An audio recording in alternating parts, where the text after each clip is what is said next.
Well, it's massively important from a term of policy. President Trump is largely acting to unveil a map that could draw some of the boundaries to come following several months ago. Announced an economic plan to try to incentivize the Palestinians to get on board with it. Now, the Israelis Israel's Prime Minister Benjamin Netanjahu and the opposition have set up a praise of the president's plan. Palestinians, however, have been quite critical of it. It'll be interesting to see should President Trump make messages about how this plan to deal with Palestinian authorities after returning from office beyond that, from a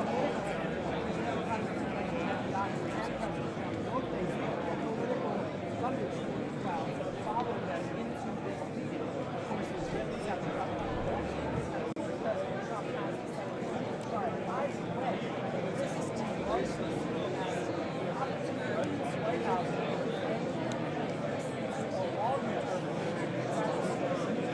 You have better eyes than I do.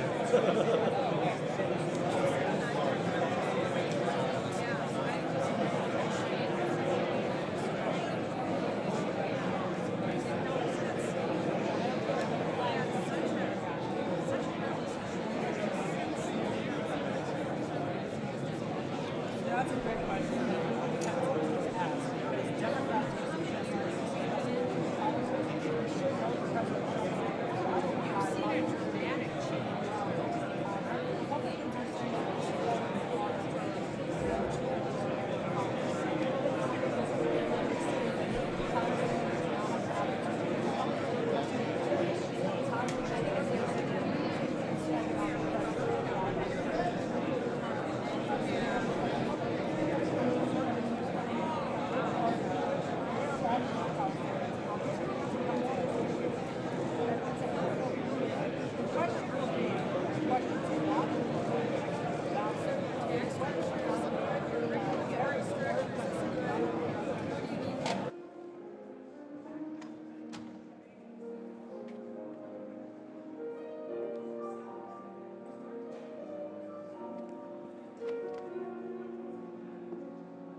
John, what's the temperature, man?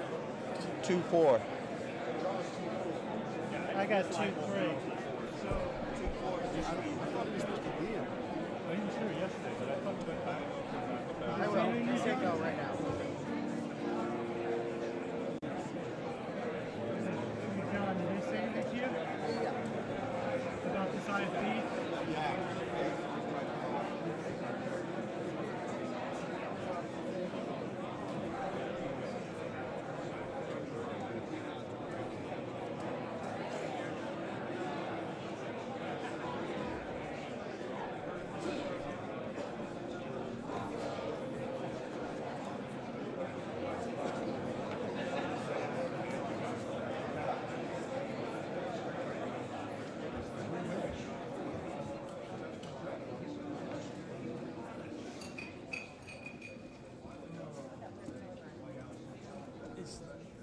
Stacy calling them?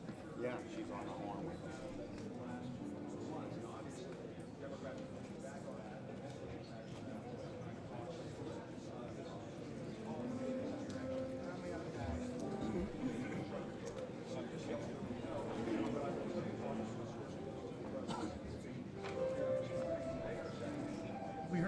We heard the interrupt, but it's still here, Tone. Hey, Dave, you copy. Anyone New York, hello. Okay, it's better now. Hey, Hal, you can put it back in. Okay, got the tone out.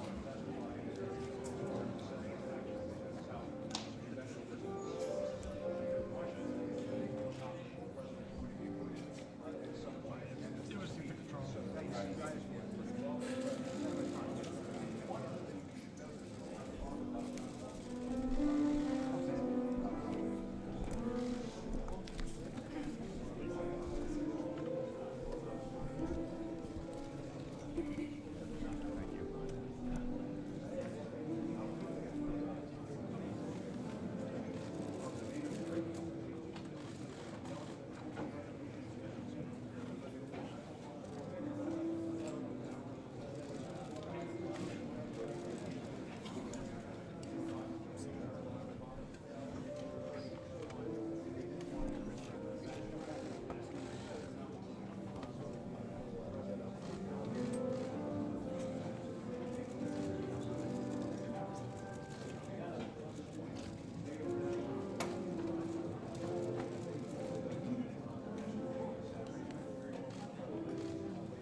Ladies and gentlemen, the President of the United States Thank you. and the Prime Minister of the State of Israel.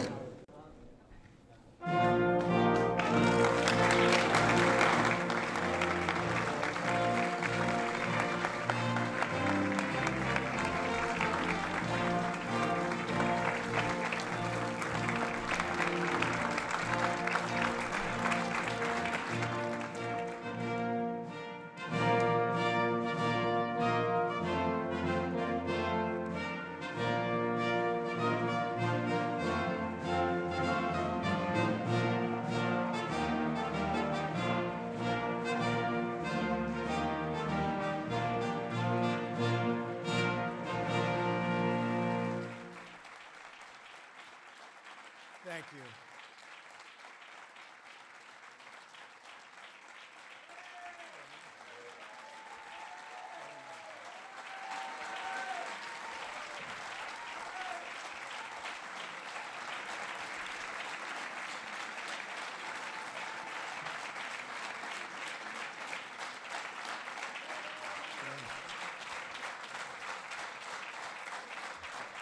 Thank you very much. Thank you.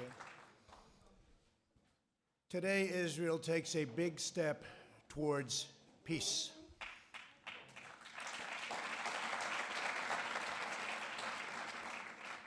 Young people across the Middle East are ready for a more hopeful future, and governments throughout the region are realizing that terrorism and Islamic extremism are everyone's common enemy. Yesterday, I had the pleasure of meeting with both the Prime Minister of Israel and a man that's working very hard to become the Prime Minister of Israel in the longest-running election of all time, Benny Gantz of the Blue and White Party. And both leaders joined me to express their support for this effort, proving that the state of Israel looking for peace and that peace transcends politics by any measure, unmeasurable, that's what they want. On my first trip overseas as president, I visited the Holy Land of Israel. I was deeply moved and amazed by what this small country had achieved in the face of overwhelming odds and never-ending threats. The state of Israel comprises only a minuscule amount of land in the Middle East, and yet it has become a thriving center of democracy, innovation, culture, and commerce. Israel is a light unto the world. The hearts and history of our people are woven together. The land of Israel is an ancient home, a sacred place of worship, and a solemn promise to the Jewish people that we will never again repeat history's darkest hour.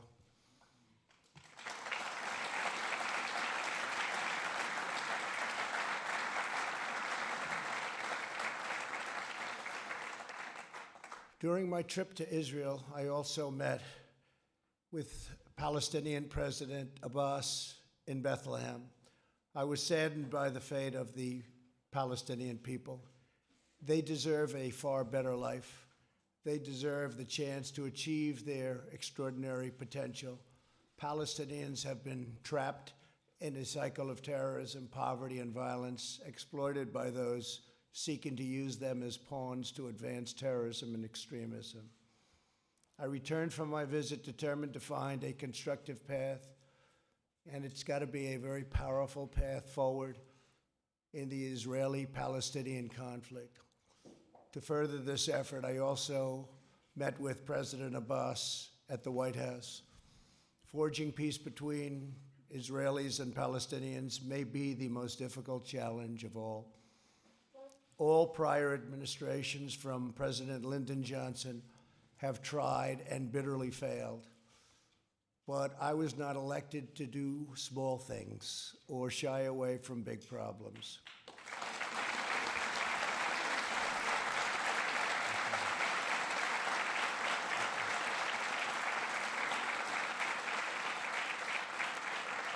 It's been a long and very arduous process to arrive at this moment. On Sunday, I delivered to Prime Minister Netanyahu my vision for peace, prosperity, and a brighter future for the Israelis and Palestinians. This vision for peace is fundamentally different from past proposals. In the past, even the most well-intentioned plans were light on factual details and heavy on conceptual frameworks. By contrast, our plan is 80 pages and is the most detailed proposal ever put forward by far. As I have seen throughout my long career as a deal maker, complex problems require nuanced, fact-based remedies. That is why our proposal provides precise technical solutions to make Israelis, Palestinians, and the region safer and much more prosperous. My vision presents a win-win opportunity for both sides, a realistic two-state solution that resolves the risk of Palestinian statehood to Israel's security. Today, Israel has taken a giant step toward peace. Yesterday, Prime Minister Netanyahu informed me that he is willing to endorse the vision as the basis for direct negotiations, and I will say the general also endorsed and very strongly, with the Palestinians, a historic breakthrough.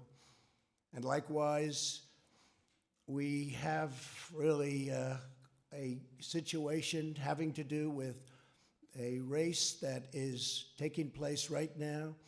It will end, and we have the support, and it's very important to say this, of both parties and almost all people in Israel. They want peace, and they want peace badly.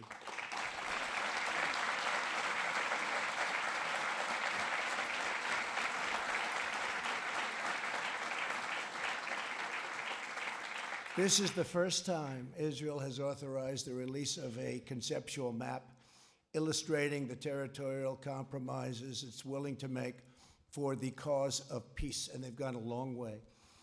This is an unprecedented and highly significant development.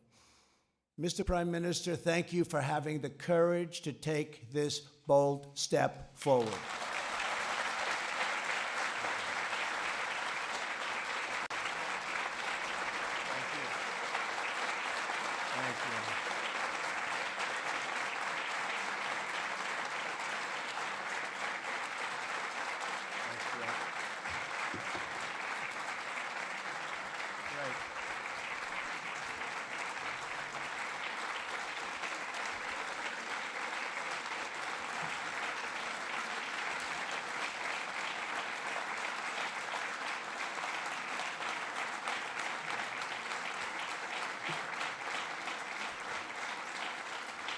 Bibi, we have a lot of powerful people in this room, a lot of the people that can help make it work. So that's quite a thunderous applause. Thank you very much. Thank you. We will form a joint committee with Israel to convert the conceptual map into a more detailed and calibrated rendering so that recognition can be immediately achieved.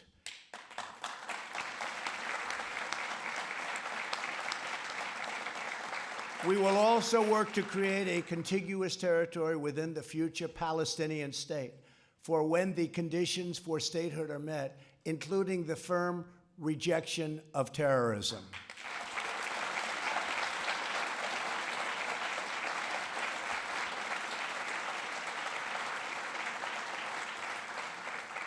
Under this vision, Jerusalem will remain Israel's undivided, very important, undivided capital.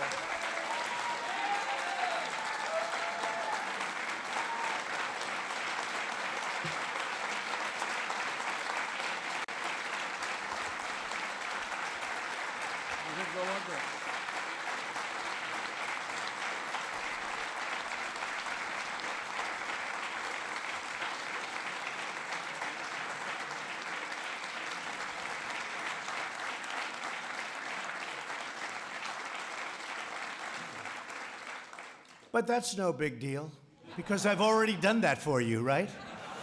We've already done that, but that's okay. It's going to remain that way. And the United States will recognize Israeli sovereignty over the territory that my vision provides to be part of the state of Israel. Very important. And crucially, the proposed transition to a two-state solution will present no incremental security risk to the state of Israel whatsoever. We will not allow a return to the days of bloodshed, bus bombings, nightclub attacks, and relentless terror. Won't be allowed. Peace requires compromise, but we will never ask Israel to compromise its security. Can't do that.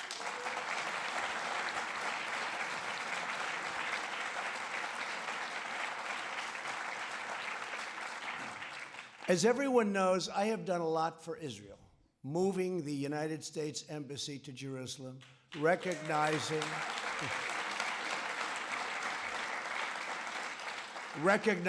the Golan Heights,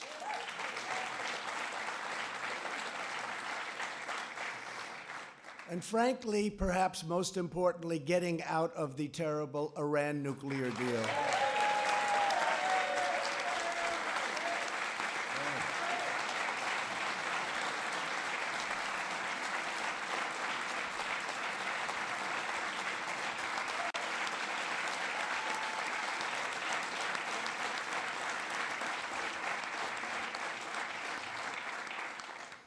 There's a lot of spirit in this room. It's true. You don't see it often. You don't see it often.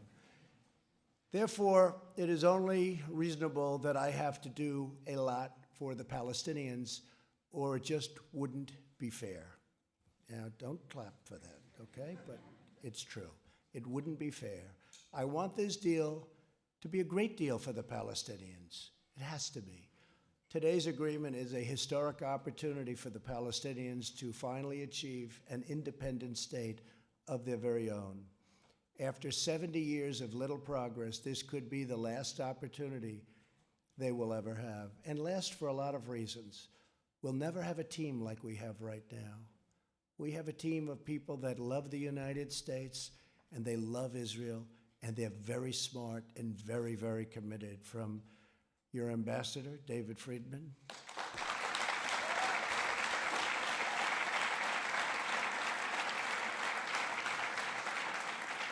to Jason and Avi and Jared,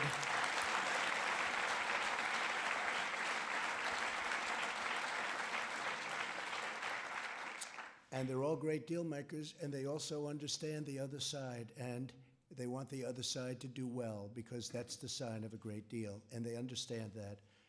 And I just appreciate all of the hard work you put in, and so many of your other friends, and of course our great Secretary of State, Mike Pompeo. Whoa.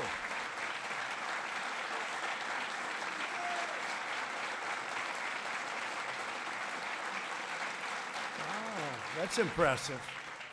That was very impressive, Mike. That reporter couldn't have done too good a job on you yesterday, right? I think you did a good job on her, actually. That's good. Thank you, Mike. Great. Are you running for Senate? I guess the answer is no after that, huh?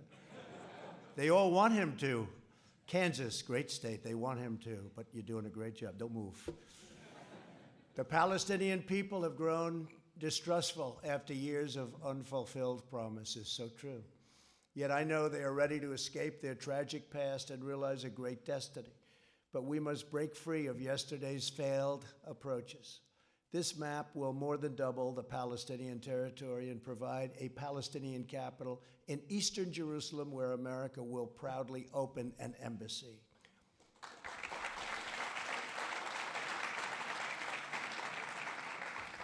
No Palestinians or Israelis will be uprooted from their homes.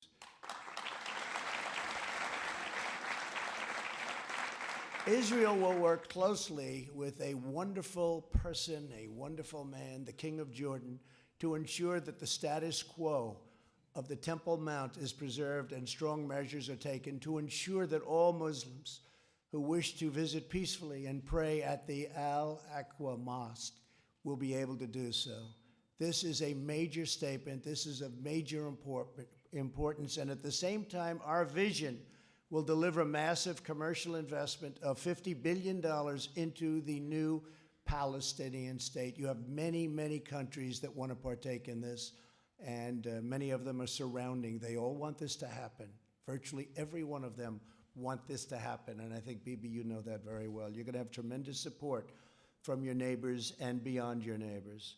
Over the next 10 years, if executed well, 1 million great new Palestinian jobs will be created. Their poverty rate will be cut in half, and their poverty rate is unacceptable now and only getting worse. Their GDP will double and triple, and much-needed hope, joy, opportunity, and prosperity will finally arrive for the Palestinian people. Our vision will end the cycle of Palestinian dependency upon charity and foreign aid.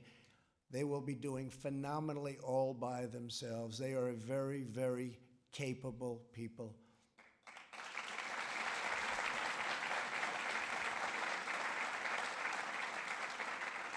And we will help by empowering the Palestinians to thrive on their own.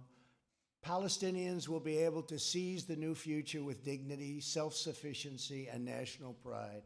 To ensure a successful Palestinian state, we are asking the Palestinians to meet the challenges of peaceful coexistence.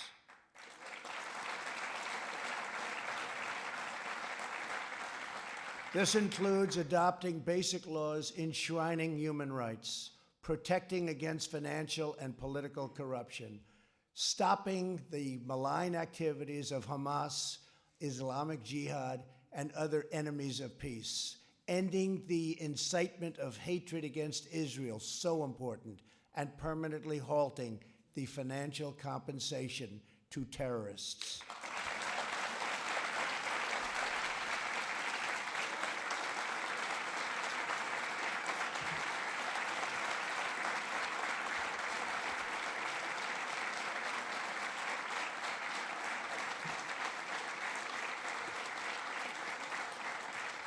And perhaps most importantly, my vision gives the Palestinians the time needed to rise up and meet the challenges of statehood.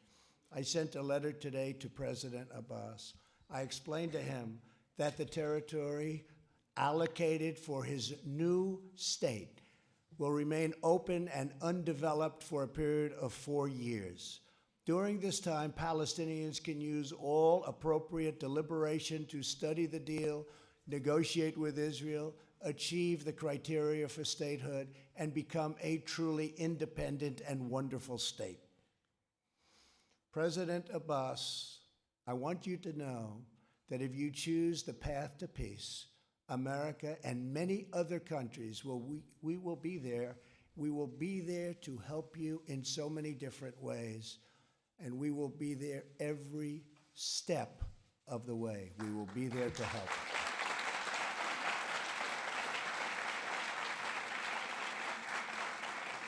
In other words, for the first time in many, many decades, I can say, it will work. It's going to work. If they do this, it will work.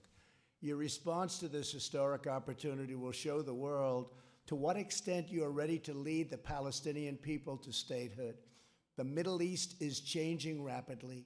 On my first trip aboard as president, I traveled to Saudi Arabia to discuss our shared priorities with the 54 leaders of the Muslim and Arab countries. I made clear that all civilized nations share the same goals, stamping out extremism, creating opportunity for the region's youth, and we have to take care of the region's youth. The region's youth is growing up with no hope. We have to take care of the region's youth and existing in harmony with one's neighbors. Since that time, immense progress has been made. A growing number of nations have taken strong stands against terrorism and radicalization. You see it.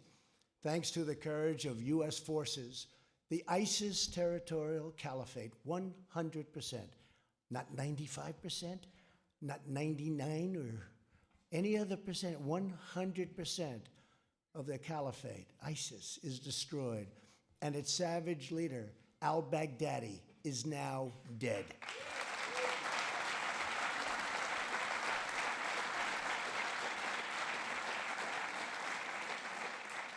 And I want to thank, we have some of our great senators and congressmen and women here, and I want to thank you all for the tremendous help. Thank you very much, Jim, Ted, everybody, Steve. Our leader, thank you. Mark, thank you. Great people. These are great people. They work so hard, and they love this country. The Iranian regime is isolated and weakened greatly. We eliminated Qasem Soleimani, the world's top terrorist.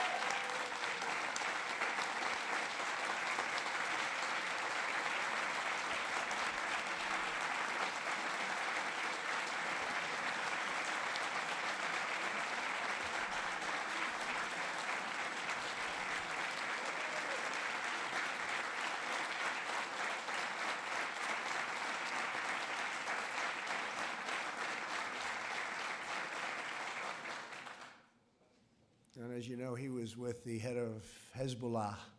I don't think they were up to anything good. I don't think so. He ran an organization called Jerusalem Liberation Forces and used his hatred, total severe hatred of Israel, as a rallying cry to divert attention from the incompetence and shortcomings of his government. He falsely promoted the sinister notion that a free Jerusalem, we must really be at war with Israel. So to have it free, we have to be at war with Israel. And he said it very, very powerfully. In fact, it's been in this false war that Israel, really, the enemies of peace, have used it. They just used it as an excuse to divide and totally oppress the Middle East. In truth, Jerusalem is liberated.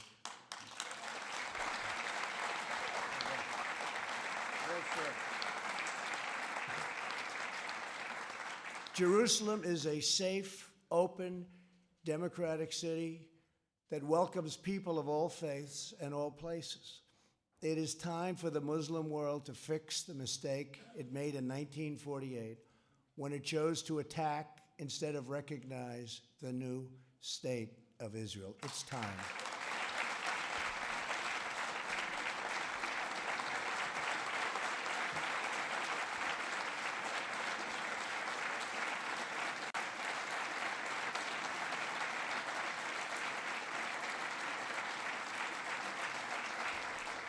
Since then, the amount of needless bloodshed and all squandered opportunities, so many squandered opportunities in the name of senseless causes, is beyond measure.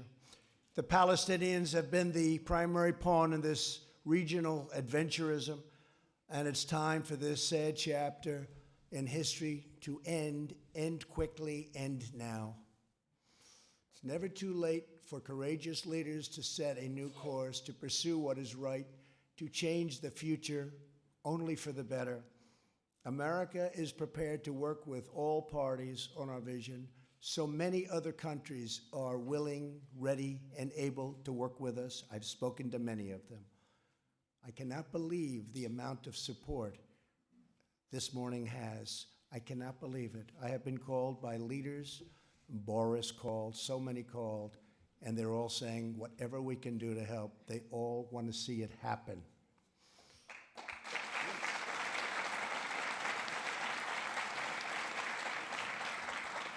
But America cannot care more about peace than the stakeholders in the region. There are many Muslims who never visited Al-Aqsa, and many Christians and Jews who never visited the holy sites in the West Bank described so vividly in the Bible. My vision will change that. Our majestic biblical heritage will be able to live, breathe, and flourish in modern times. All humanity should be able to enjoy the glories of the Holy Land. This part of the world is forever connected to the human soul and the human spirit. These ancient lands should not be symbols of conflict, but eternal symbols of peace. Thank you again for all of the work you've all done and all of these incredible honored guests for being here. And in particular, I want to thank Prime Minister Netanyahu. I also want to thank Oman, Bahrain, and the United Arab Emirates for the incredible work they've done helping us with so much and sending their ambassadors to be with us today. Thank you very much for being here. Oman, Bahrain, and the Arab Emirates? Yeah.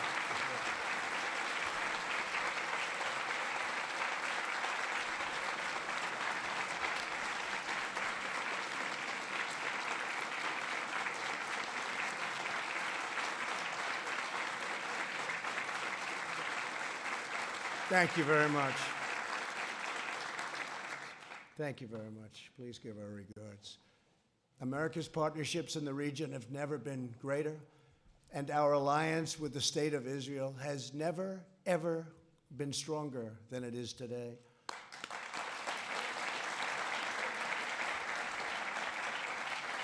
Together, we can bring about a new dawn in the Middle East. And I would now, again, just like to thank everybody and a very special group of people, an incredible group of people. So many have been with us on this journey right from the beginning, and we're getting there. They say it's the toughest deal ever to make. In business, when I have a tough deal, people would say, this is tougher than the Israelis and the Palestinians. They used it as an excuse, meaning that was always the standard. Actually, there's nothing tougher than this one, but we have to get it done. We have an obligation to humanity to get it done.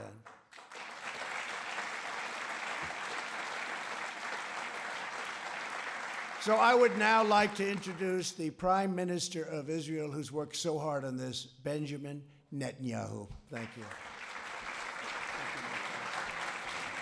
Great speech. Thank you.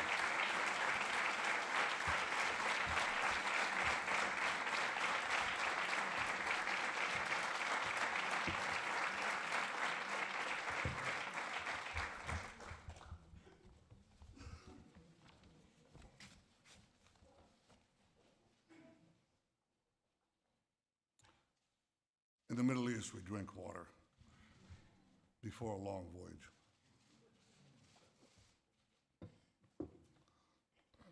This is an extraordinary voyage. President Trump, Donald, I'm honored to be here today, along with my wife, Sarah, Minister Yariv Levin, Ambassador Ron Dermer. Ron, thank you for everything you've been doing.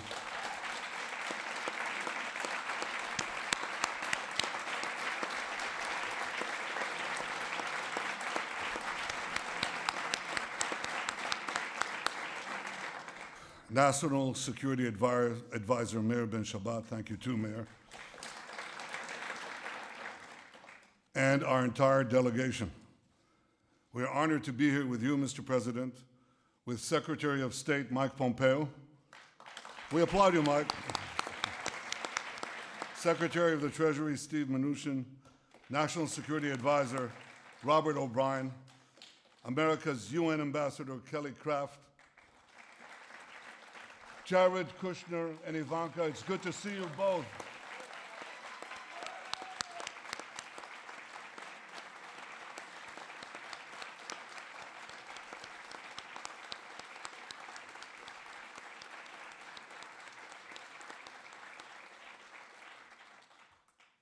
It's good to see the unfailingly energetic and optimistic Ambassador David Friedman, Jason Greenblatt, Avi Berkowitz, Brian Hook, and the rest of your exceptional peace band, Mr. President.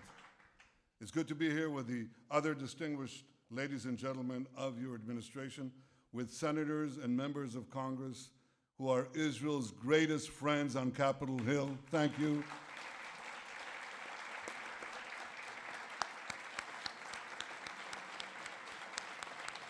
Thank you.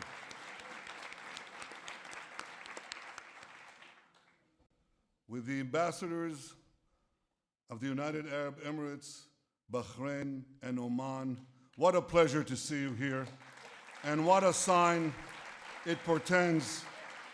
I was going to say of the future, what a sign it portends of the present.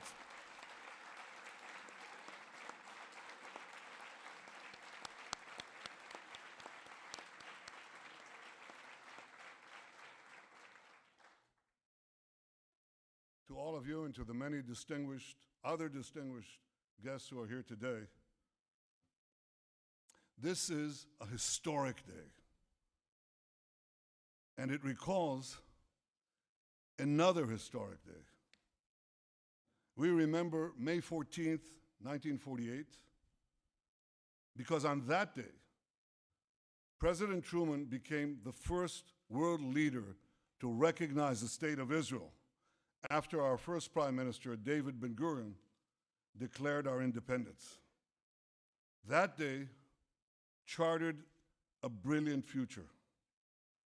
Mr. President, I believe that down the decades, and perhaps down the centuries, we will also remember January 28th, 2020, because on this day, you became the first world leader to recognize Israel's sovereignty over areas in Judea and Samaria that are vital to our security and central to our heritage.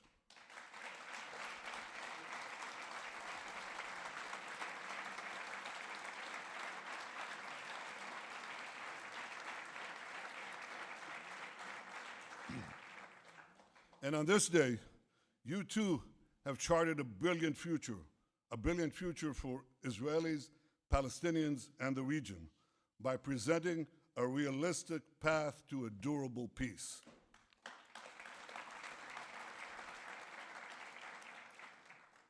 Since the moment of its birth, Israel has yearned for peace with our Palestinian neighbors and peace with the broader Arab world. For decades, that peace has proved elusive, despite so many well-intentioned plans. One after the other, they failed. Why did they fail? They failed because they did not strike the right balance between Israel's vital security and national interests and the Palestinians' aspirations for self-determination. Too many plans tried to pressure Israel to withdraw from vital territory like the Jordan Valley. But you, Mr. President, you recognized that Israel must have sovereignty in the Jordan Valley and in other strategic areas of Judea and Samaria, rather than pay easy lip service to Israel's security and simply shut your eyes, hope for the best. You recognize that Israel must have sovereignty in places that enable Israel to defend itself by itself.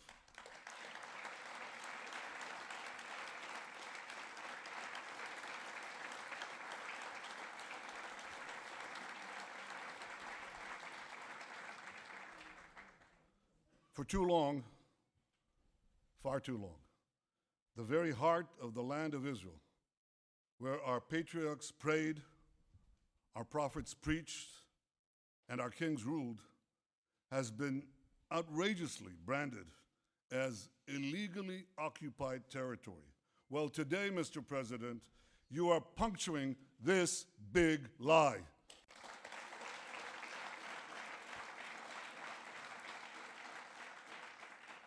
You are recognizing Israel's sovereignty over all the Jewish communities in Judea and Samaria, large and small alike.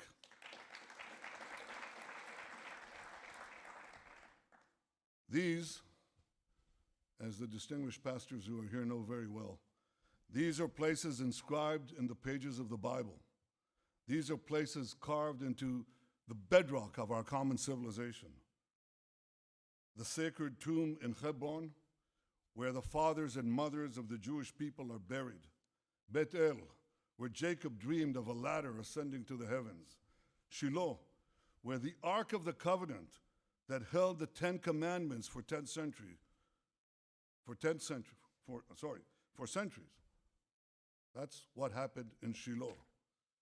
Thanks to you, Mr. President, these areas and so many others that for millennia have been etched in the soul of the Jewish people and have fired the imaginations of millions of people around the world and across the world. These areas will now be recognized by the United States as a permanent part of the Jewish state.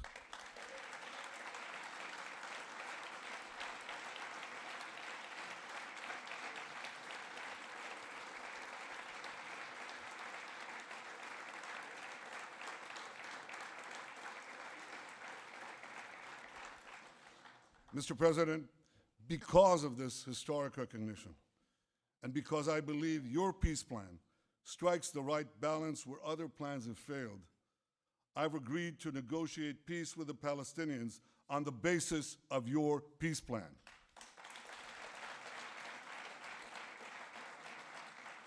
It's a great plan for Israel. It's a great plan for peace.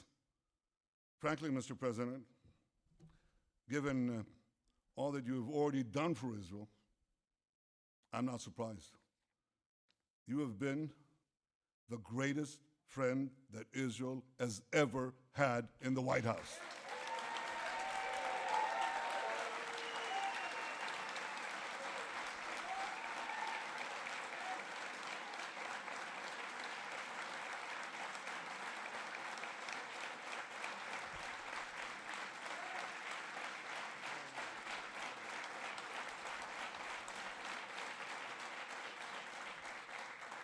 Frankly, though we've had some great, outstanding friends in these halls, it's not even close.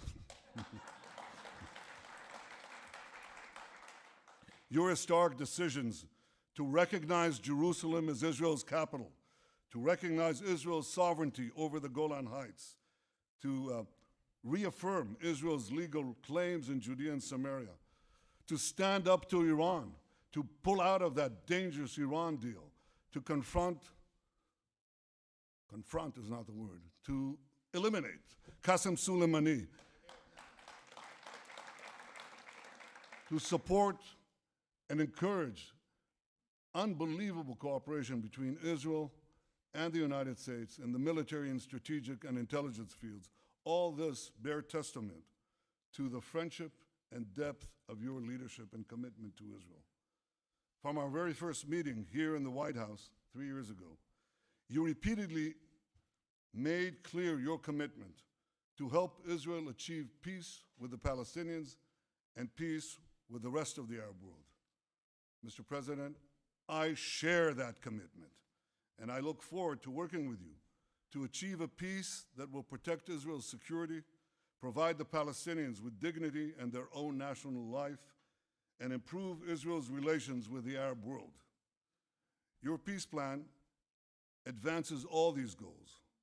First, it addresses the root cause of the conflict, by insisting that the Palestinians will finally have to recognize Israel as the Jewish state.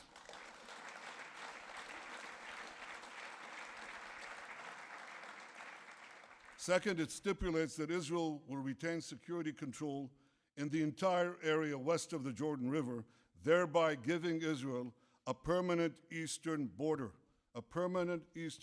to defend ourselves across our longest border. This is something we've longed to have.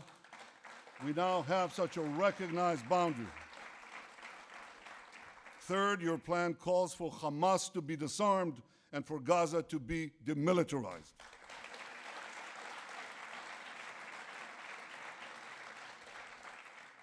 Fourth, it makes clear that the Palestinian refugee problem must be solved outside the state of Israel. Fifth, it calls for our ancient capital, Jerusalem, to remain united under Israel's sovereignty. It, of course, ensures that religious sites remain accessible to all faiths, and it maintains the status quo on the Temple Mount. Sixth, your plan does not uproot anyone from their homes, Israelis and Palestinians alike. Instead, it proposes innovative solutions whereby Israelis will be connected to Israel and whereby Palestinians will also be connected to one another. That helps if you have these real estate people, you know. They can come up with things normal human beings don't think about, and they have. Mr. President, Israel wants the Palestinians to have a better life. We want them to have a future of national dignity, prosperity, and hope. Your peace plan offers the Palestinians such a future. Your peace plan offers the Palestinians a pathway to a future state. I know that it may take them a very long time to reach the end of that path. It may even take them a very long time to get to the beginning of that path. But if the Palestinians are genuinely prepared to take that path, if they're genuinely prepared to make peace with the Jewish state, and if they agree to abide by all the conditions you have put forward in your plan, Israel will be there. Israel will be prepared to negotiate peace right away.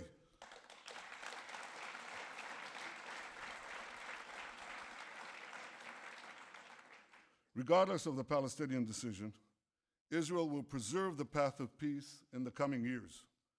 For at least 4 years, Israel will maintain the status quo in areas that your plan does not designate as being part of Israel in the future.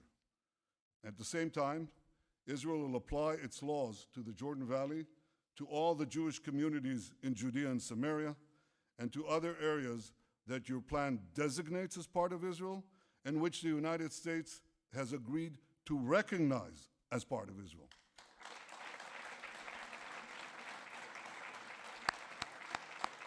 I like that.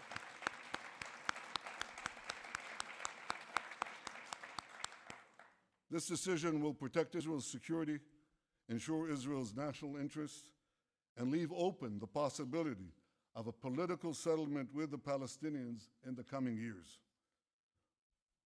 Mr. President, I hope the Palestinians embrace your vision of peace. Embrace the plan that you and your team and us worked so hard to achieve. I hope that they seize the opportunity offered by your sweeping economic plan. I've read it. It takes enormous talent to reject $50 billion worth of investment. I know what that does to an economy. I know what it will do to Palestinian lives. I know what it will do to the youth of the region. I hope that the Palestinians embrace this and build with Israel a future of prosperity and peace. I also hope that our other Arab neighbors embrace your vision and forge a path of reconciliation with Israel that can create for all of us a brilliant future. Mr. President, I want to congratulate your fantastic team, there's no other word, your fantastic peace team for all their work. Jason Greenblatt,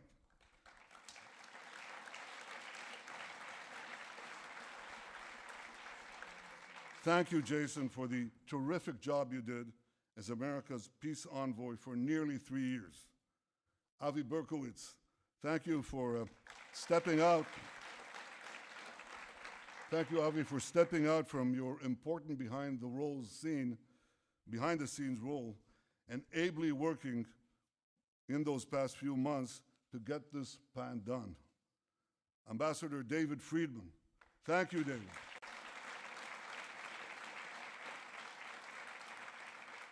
Thank you for your essential contribution to this effort and for the terrific job you do every day to strengthen the great alliance between Israel and America.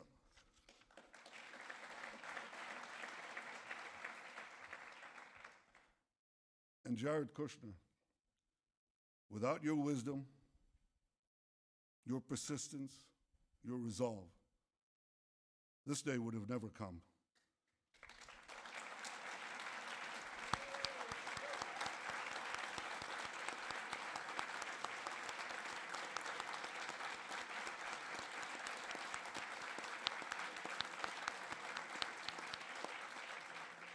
I know how much the Jewish future means to you and to your family. Well, Jared, today you have helped secure that future. The Jewish state owes you, and it owes President Trump, an eternal debt of gratitude.